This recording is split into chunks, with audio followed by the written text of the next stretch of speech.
Welcome back to the deep dive. I want you to picture a scenario. It's, let's say, a Tuesday morning in San Francisco.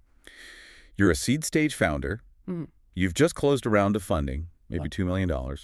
You are feeling on top of the world. You feel invincible. The best feeling. The best feeling. You walk into your office, or, let's be real, you log on to Zoom from your kitchen table, and you decide it is time to hire your first engineer. Okay. The crucial first hire. Exactly. And you aren't looking for the next Steve Wozniak. You just need someone to build the back end for your app. So you go out to the market, you find a junior developer. They just finished a 12-week boot camp. They've built exactly one app in their entire life, and it was a to-do list that didn't even have a login screen. Right. So very green. Very green. What is the price tag on that person right now in 2026? It is a number that, honestly, it usually makes people think I've made a typo when I write it down. I believe it. If you look at the aggregated data from platforms like levels.fi and WellFound, specifically for the Bay Area, a junior engineer with 0 to 2 years of experience, so essentially someone you have to train from scratch, is commanding a base salary of $140,000. $140,000? Yeah. For someone who might not even know how to properly scale a database. That is just the base salary, and honestly, that's really the floor. Wow. If you want someone who has actually shipped code to production before, let's call them a mid-level engineer. The median is sitting at around $163,000. But see, this is where founders get trapped. How so? They look at that salary and they think, okay, that's a lot, but I can afford that. They completely forget about the rest of the iceberg. Right, the total compensation trap. Yeah. Because you're not just writing a check for the salary. Oh, not even close. Far from it. Oh. When you factor in the fully loaded cost, we are talking about equity grants, which dilute your own ownership. A significant cost. A huge cost. Signing bonuses, performance bonuses, and then the big one, the benefits package. In the U.S. tech sector, health insurance, 401k matching, all the perks, that runs anywhere from $15,000 to $25,000 per head per year. So you add that on top of the base salary. You add all of it on top. And when you aggregate all of that, the average total compensation for a San Francisco software engineer is now hitting $273,000 a year. $273,000. I'm just doing the mental math here. So if I hire 2 decent engineers, I am burning over $500,000 a year. Just on 2 people. Yep.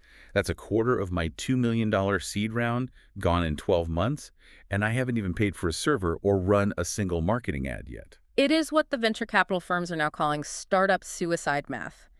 It's a burn rate that is absolutely terrifying. You are essentially bleeding out before you have even found product market fit. So the clock is ticking faster than ever. Investors like Tiger Global are looking at these spreadsheets, and they are freaking out because the runway, the amount of time a company has before it goes bust, is shrinking down to months instead of years. But, and this is why we're here today, there is a different spreadsheet floating around. There's a subset of founders who aren't panicking. Right. They're looking at their Slack channels, and they see code being shipped. They see bugs being squashed. They see complex systems being architected. And at the end of the month, they get an invoice. Okay. But the invoice doesn't come from Mountain View or Palo Alto. It comes from Cape Town, South Africa. And the number at the bottom of that invoice is, well, it looks like a mistake. It looks like a clerical error, but it's very, very real. Today, we are diving deep into a company called VAConnect. And I want to be really clear up front. I am skeptical of the whole outsource spot narrative. As you should be. Usually when someone says, I can get it for you 70% cheaper, it really means I can get you a broken version of it 70% cheaper. But the sources we've analyzed for this deep dive, they're describing something different. They're calling it structural arbitrage. That is the operative phrase, structural arbitrage. It is not about finding cheap labor. It's about exploiting a temporary glitch in the global economic matrix where, high-level talent is priced incorrectly simply due to geography. So lay out the mission for us. What are we trying to prove or disprove in the next hour? Okay. We need to unpack how a shift in geography to South Africa, when it's combined with a specific agency model used by VAConnect, allows companies to hire senior-level talent. I'm talking people with a decade of experience for about 70% less than a junior hire in the U.S. 70% less. It's still a staggering number. It is. So we need to figure out if the quality actually holds up or if this is just another classic get-what-you-pay-for trap. And crucially, we need to look at the hidden advantages, the time zone, the culture, and the legal firewall that might actually make this better than hiring locally, regardless of the price. Okay, so let's start with the hard numbers. The San Francisco math problem versus the Cape Town solution. You've laid out the local cost, the build locally premium. The fully loaded cost of a mid-level SF engineer is way over $185,000. Easily, yeah. For a mid-level, you're pushing 200, fully loaded. And the ROI on that for a pre-revenue startup is questionable. Two of those engineers can eat 20% of your runway before a single line of code even ships. It's a massive gamble. You're betting your company on two people who might get poached in 6 months. Okay, so let's put the VAConnect numbers right next to that. All right, let's look at the pricing tiers that are provided in the source material. For a senior developer at VAConnect, and let's be really clear about what senior means here. Please do. We are talking about someone with 5+ years of real in-the-trenches production experience, someone who is fluent in modern stacks like React, Node.js, Python, somebody who can architect a solution from the ground up, not just, write a single function. An architect, not a bricklayer. Precisely. The cost for that person is approximately 3,570 Great British pounds per month. Okay, I'm going to do the currency conversion here real quick. At current rates, Yeah. that is roughly $54,400 US dollars a year. 54,000 total. Wait, hold on. Just to be absolutely clear, is that the base salary or is that the fully loaded cost? That is the invoice amount. That's the number on the bill. There is no FICA tax you pay on top of that. Right. There is no health insurance premium you have to pay separately. There is no 401k match.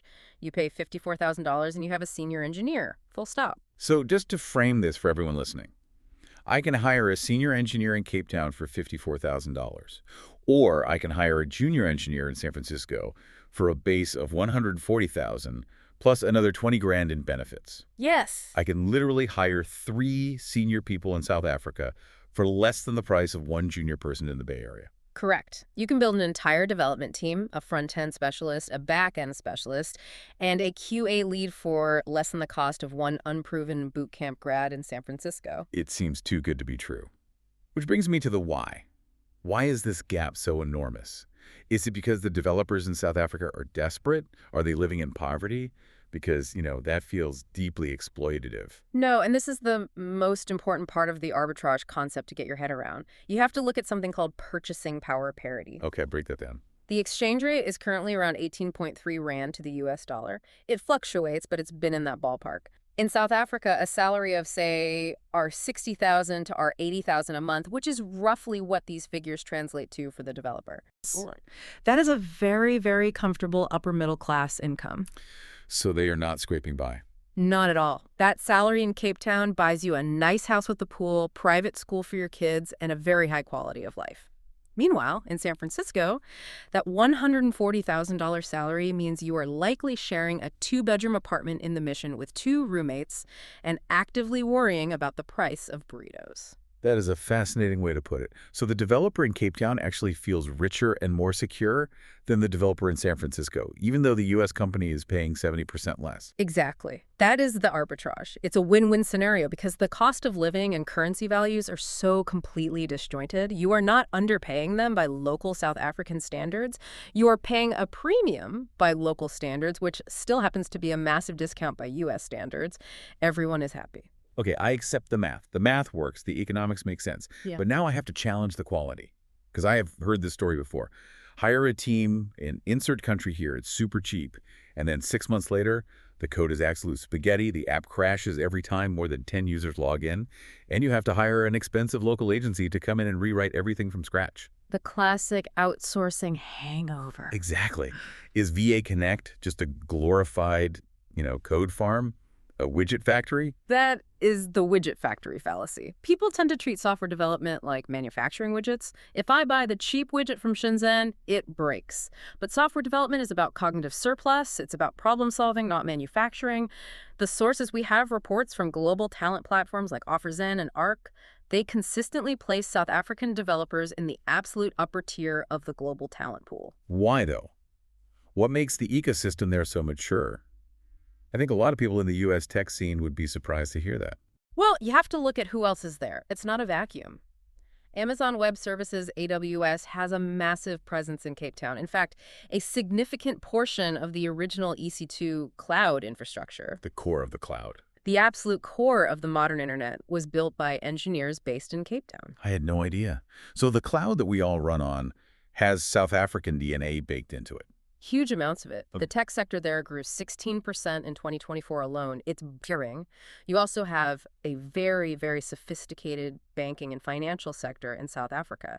It's one of the most advanced fintech environments in the world. So these developers are not just building, WordPress sites for local bakeries. Not at all.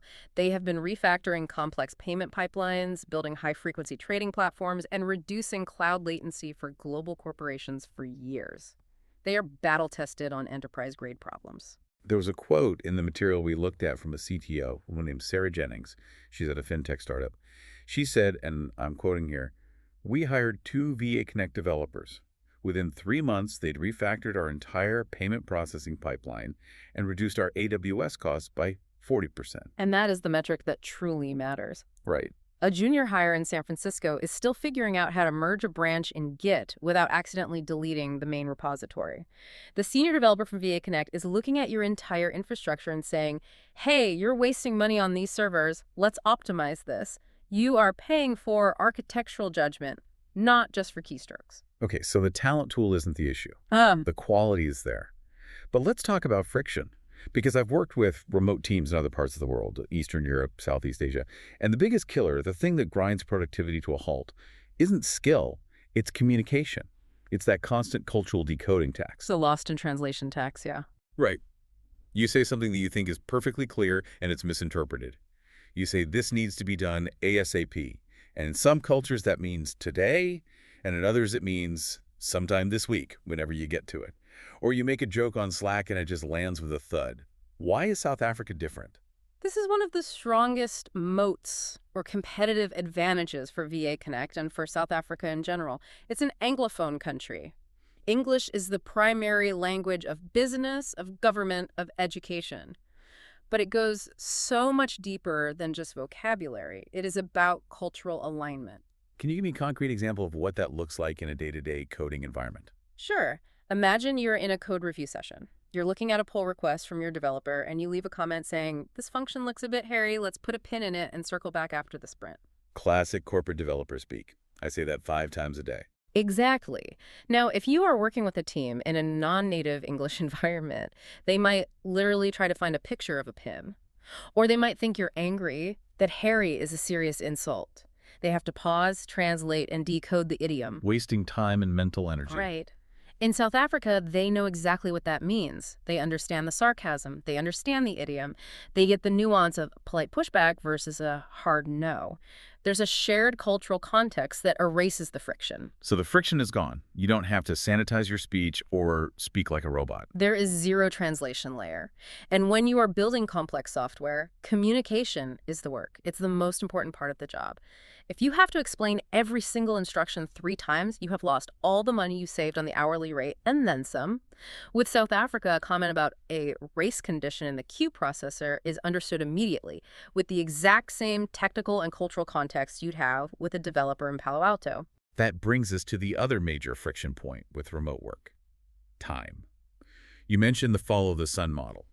Usually time zones are a complete nightmare. If I'm in San Francisco and my team is in India, they're waking up when I'm going to bed. The overlap is practically zero. It's impossible to collaborate in real time. It's a huge problem. It leads to 24-hour delays on simple questions. So how does Cape Town fit into this picture? Cape Town is in the GMT+2 time zone. So relative to the U.S. West Coast, San Francisco, they are about 9 or 10 hours ahead. Which on paper, that sounds really bad. It sounds bad, but in practice, it creates this kind of Goldilocks overlap. It's perfect. Here's the scenario.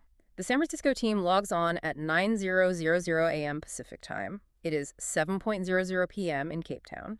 The South African team is just finishing up their day. So you have a handoff window. You have a perfect 1 to 2 hour window where everyone is awake and online. You can do your daily stand-ups, you can do your product demos, you can clarify requirements for the next day. There's a real-time sync. Okay, that makes sense. Then, the SF team works their full day. At 5:00 p.m. SF time, the Americans log off. That is 3:00 a.m. in Cape Town. 4 or 5 hours later, the Cape Town team wakes up and starts their day. And they start working while the entire U.S. team is asleep. Exactly. So think about this workflow. The U.S. team finds a critical bug at 4:00 p.m. They write up a ticket for it and go to bed. The Cape Town team picks up that ticket at their 8:00 a.m. They fix it, they test it, and they deploy the fix. When the U.S. team wakes up the next morning and logs on, the bug is just gone. It never even blocked their next day of work. It effectively turns your company into a 24-hour operation without making anyone work a grueling night shift. Precisely. It massively accelerates the development cycle. Compare that to working with the Philippines or Australia, where the time zone is so severely inverted that someone always has to be miserable and waking up at 4 a.m. just to attend a meeting. Cape Town sits in this magical slot that allows for both autonomy and synchronization. There was another point in the source material about cultural alignment, something about a process-driven mindset and big picture thinking. What does that actually mean? It means they're not just ticket takers. Okay. A lot of less mature outsourcing environments, you get people who will do exactly what the ticket says, even if the ticket is obviously wrong. Right. You told me to drive the car off the cliff, so I did. Exactly that. Yeah. The feedback on the South African teams is that they grasp the broader context of the project. They don't just follow instructions robotically. They'll push back and say, hey, I see what you're asking for in this ticket, but have you considered this other approach? It might be more scalable and save us time in the long run. That's the big picture thinking. It's proactive, not reactive. That's incredibly valuable. That's a partner, not just a pair of hired hands. It's the difference between an employee and a team member. I want to pivot now to the thing that actually keeps me up at night as a business owner. It's not the code, it's the law. The HR nightmare. The red tape. The legal minefield. Yeah.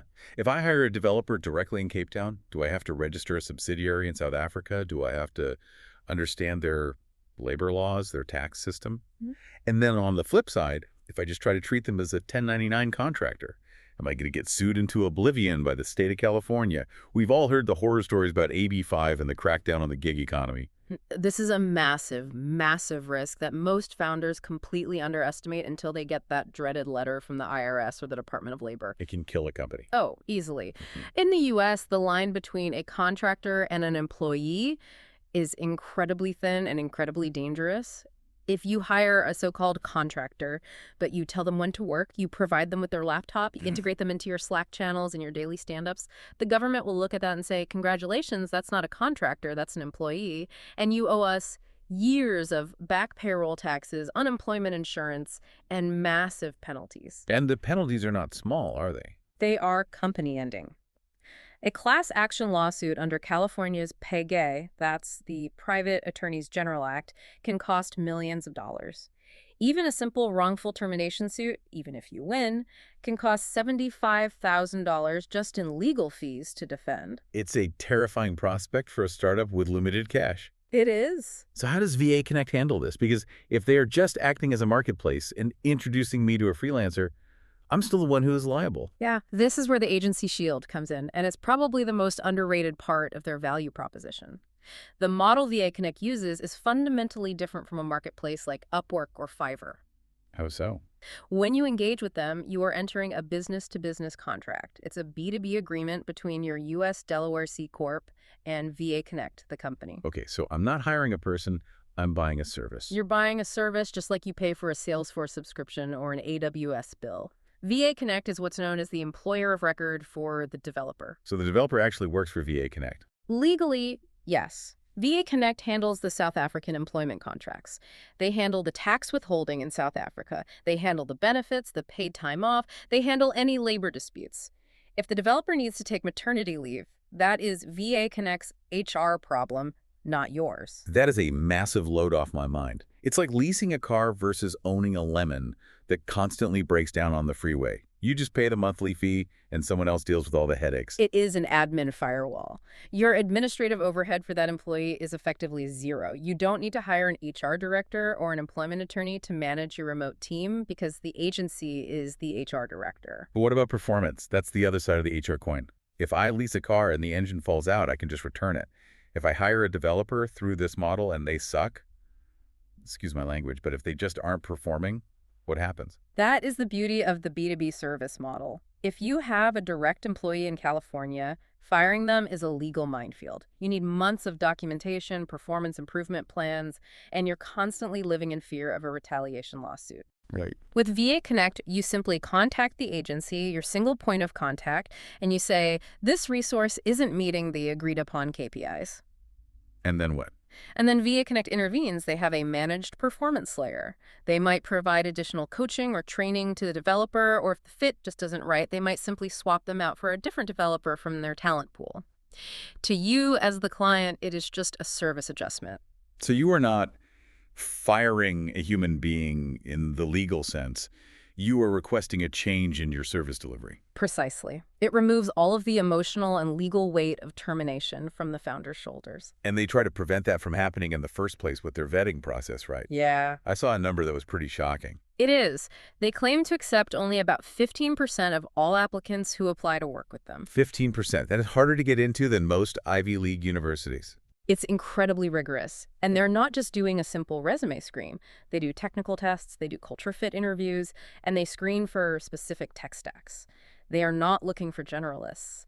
They want the person who has done 10,000 hours of React Native or the person who is a deep expert in Python for data science. Which is a stark contrast to the typical desperate startup hiring process, which is often just a quick resume screen and a 30-minute phone call. Right. You have a pulse and you've heard of JavaScript, you're hired. Which brings me to the elephant in the room. Mm-hmm. And I feel like we can't do a show in 2026 without talking about this. Why am I hiring a human at all? Here we go, the AI argument. No, seriously. I have Copilot. I have Claude Code. I can literally type build me a login page with two-factor authentication and will spit out hundreds of lines of code in seconds. Why am I paying $54,000 to a human in Cape Town when I can pay $20 a month to a chatbot?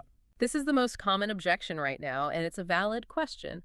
But the reality of 2026 is that AI has profoundly changed the job. It has not replaced the engineer.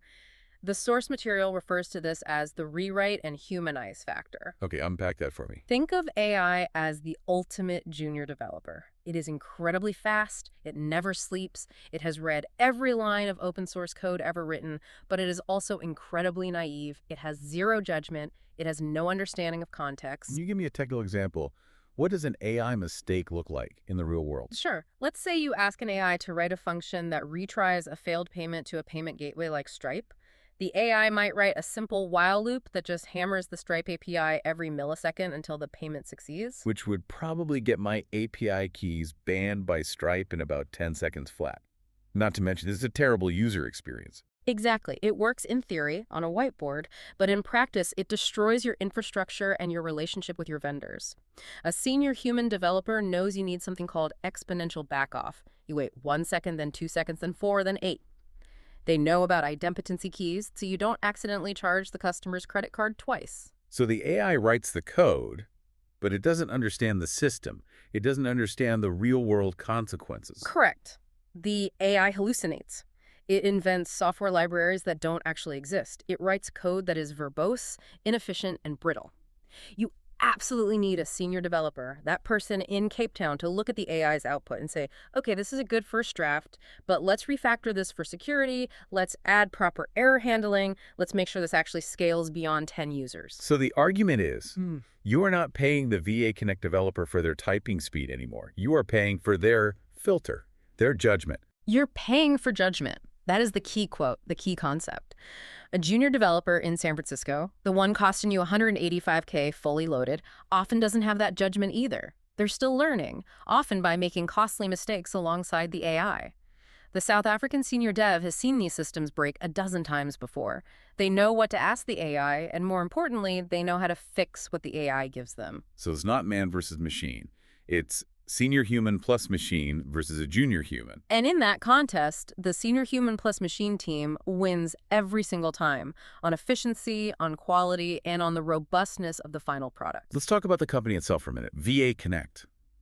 Because the name sounds, well, to be blunt, it sounds like virtual assistants, like someone who just books my flights and manages my calendar. And that is part of their DNA. It's where they came from. They started way back in 2008 as a company called Limetree Consulting. 2008. That is ancient history in the tech world. That's pre-iPhone 4. It is. They have been around for a long time. They rebranded to VAConnect. And you're right to pronounce the letters separately, VAConnect in 2014. The founder, a woman named Karen, is described as having a deep passion for systems and processes. And while they do a lot of heavy lifting in software development now, they still position themselves as a holistic growth accelerator. What does that mean in practice? They do more than just write code. Yes, much more. They still have executive assistants or EAs, the classic gatekeepers who manage your calendar, your inbox, and protect your time. But they also have dedicated specialists in marketing and sales lead generation. They have CRM experts, and they have trained project managers. So if I'm a startup founder, I can essentially staff my entire back office, my entire operational team through them, not just my dev team. That is the pitch. And the pricing model they use is really interesting. They don't bill by the hour like a lawyer or a consultant. They sell monthly packages of hours. Okay, break down the tiers for me. What are the options? They have a package called the Forge, which is their entry-level tier. That's roughly $4,380 a month. That gets you 40 hours of work per meg. So that's a full-time employee's worth of work. Exactly. Then they have the Summit, which is their mid-tier package. That's about $6,080 for 60 hours of work per week. And then their top tier is the Apex, which is $8,800 a month for 100 hours of work per week. Wait, 100 hours a week? Is that one poor soul working 2.5 full-time jobs? That sounds brutal. No, thankfully not. And this is where their model is actually quite clever. It uses a single point of contact system. When you sign up, you get assigned a dedicated executive VA, an EVA. You talk to them and only them. Okay. But if you buy that 100-hour Apex package, that EVA doesn't do all the work themselves. They act as your internal project manager, distributing the work to a team of specialists behind the scenes. Oh, I see. So I just dump all my tasks on my EVA. Yeah. I need a logo designed, I need this spreadsheet analyzed, and I need my flights to New York booked, and the EVA then goes and orchestrates the work. Precisely. You are not trying to manage 5 different freelancers on 5 different time zones with 5 different communication styles. You manage one single relationship. The EVA manages the graphic designer, the data analyst, the researcher, and the admin. It completely streamlines the communication and management overhead for the founder. That is actually really smart. It solves the project management gap that usually kills these kinds of outsourcing deals. But let's go back to the people again. Because the other plague in Silicon Valley, besides the astronomical cost, is turnover. The 2-year itch. Or more like the 6-month itch these days. You hire a developer, you spend 3 months onboarding them, they finally become productive. And then a recruiter from Google or OpenAI slides into their DMs with a 40% raise and a huge bonus, and poof, they're gone. It is a death spiral for startups. You lose all that institutional knowledge. You have to start the expensive, time-consuming recruiting process all over again. It's devastating. So what is the story with VAConnect on this front? Do these people actually stick around? Their data claims a 98% retention rate over a 14-month period. 98%. That is completely unheard of in the tech industry. Why? Is it just because there are fewer alternative jobs in South Africa? It is more than that. It goes back to the culture they've built. They have created an internal ecosystem that treats these people like career professionals, not like disposable gig workers. And it starts with something they call VA Varsity. A VA Varsity, like a university. Yes, pronounced VA Varsity. It is their own internal, free upskilling platform. Think of it like a corporate-owned Udemy, but curated for the skills their clients need. Okay, that's interesting. The biggest problem with most outsourcing jobs, from the worker's perspective, is stagnation. You get hired to maintain a legacy PHP codebase, and you do that for 5 years.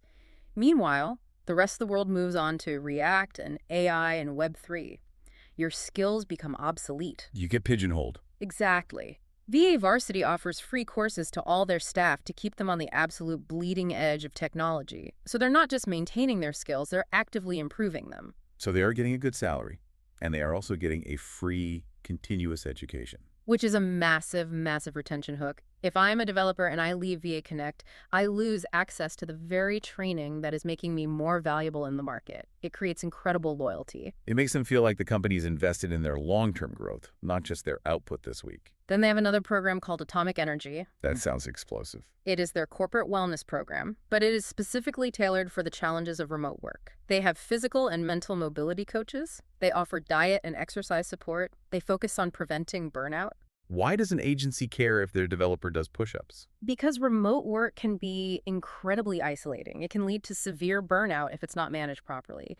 If you are sitting in your house in Cape Town working for a client 9 time zones away in San Francisco, you can easily feel disconnected and drained. Atomic Energy is designed to combat that isolation and keep the team's energy and morale high. It's preventative maintenance for your most valuable asset, Yeah. your people. Exactly. And finally, the third pillar of their retention strategy is something they call VAPI, the two-way happiness program. Most agencies only ever ask the client, are you happy with the service? VAPI is a system that monitors the happiness and satisfaction of the remote worker too. That is actually profound. Usually the remote worker is just a cog in the machine. Their feelings are irrelevant. Shut up and code. Right. But VAConnect realizes that if the worker hates the client, if the client is abusive or disorganized or constantly changing their mind, that talented worker will eventually quit. So they proactively monitor the relationship from both sides to ensure it's a good, sustainable cultural fit. It turns a transactional gig into a real managed relationship. It creates loyalty that money alone can't buy. And that loyalty is ultimately what you, the startup founder, are buying. You are buying stability. When you hire through VAConnect, you are not just getting code. You are getting a guarantee that the person writing the code isn't going to vanish in 3 months, taking all their knowledge with them. So we have built a pretty convincing case here today. We have the math, it's 70% cheaper. We have the quality, it's senior talent from a mature AWS ecosystem. We have the legal shield. We have the incredible retention rates. But I have to play devil's advocate one last time. Please do. If this is so perfect, why is anyone still hiring in San Francisco? Why hasn't the entire tech industry just packed up and moved its operations to Cape Town? Well, the window of opportunity is wide open right now, but it might not be open forever. So the arbitrage is closing. Economic inefficiencies like this tend to correct themselves over time. We are seeing 3 major drivers of change. First, salary inflation in South Africa is picking up steam. As more U.S. and European companies discover this talent pool, the demand spikes. We saw that salaries for South African developers grew 13% in 2024 alone. So the discount is shrinking. It's not going to be 70% forever. Maybe in a few years it becomes 50%, then 30%. Exactly. Second, you have currency fluctuations. The rand is relatively weak right now, around 18.3 to the dollar. But if the South African economy strengthens or if the U.S. dollar weakens, that arbitrage gap closes even faster. And third, there's just increased competition. More agencies are popping up. So the advice is, the time to act is now. The time to exploit this market inefficiency is right now. You are getting early adopter benefits that might not be available in 5 years. And are there times when I should hire locally? I assume VAConnect is not the silver bullet solution for every single situation. Absolutely not. And it's important to be clear about that. There are specific, rare exceptions where you really do need bodies in the same physical room. Okay, give me the list. When should a founder absolutely not use this model? Number 1, the war room phase. This is that very early stage, pre-product market fit chaos, when you need to pivot the entire business model 3 times in a single day, when you need to scream at a whiteboard with your co-founder until 2 a.m. fueled by pizza and coffee.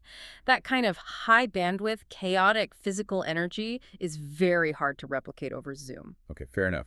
The garage days of a startup. Number 2, deep niche scientific expertise. If you are building quantum computing algorithms or complex biotech simulations or guidance systems for aerospace, you need PhD-level specialists, and you have to go wherever those people are. They might be clustered around MIT in Boston, or ETH in Zurich, or Stanford in Palo Alto. You don't outsource your core scientific R&D. And number 3, I would assume, is regulation and compliance. That's the one. Defense contracts, certain types of government work.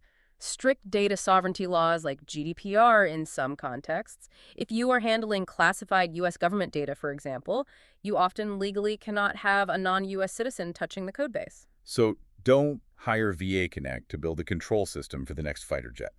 Probably not a good idea, but for the other 95% of software in the world, for the B2B SaaS platform, the e-commerce site, the internal tooling, the mobile fintech app, It's the new default. it should be. The strategic reframe is this. Hire senior remote talent for execution and scale. Hire expensive local talent only for those specific physical or regulatory necessities. It's about smart resource allocation. At the end of the day, every single dollar you save on an inflated local salary is a dollar you can spend on customer acquisition. Or it's an extra month of runway.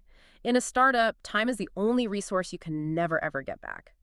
VAConnect and models like it effectively let you buy time. That is a very powerful way to put it. You are not buying cheap code. You are buying survival. Precisely. You're buying the chance to stay in the game long enough to win. So we have looked at the math, the people, the law, the culture, and the future. And it leaves me with a somewhat provocative thought to end on. Go on. If the productivity is the same, or as you've argued, potentially better, thanks to seniority and focus, and the cost is 70% less, and the retention is astronomically higher, are Bay Area companies actually failing their fiduciary duty to their investors by not looking at a place like Cape Town? It is a tough question to ask, but it's the right one. If you look at the total factor productivity data, strategic remote work is a massive force multiplier. If you are a CEO and you are knowingly burning investor money on overpriced, high-turnover local talent just because that's how we've always done it, you might be committing malpractice against your own cap table. The math problem has been solved. It's just a matter of who's willing to look at the answer key. That invoice from Cape Town is looking pretty good right now, isn't it? It certainly is. Well, that wraps up this deep dive into the South African arbitrage and the VAConnect model. It is a fascinating and I think profound shift in the global talent map. Absolutely. A game changer. Thanks for listening. We will catch you on the next one. Goodbye.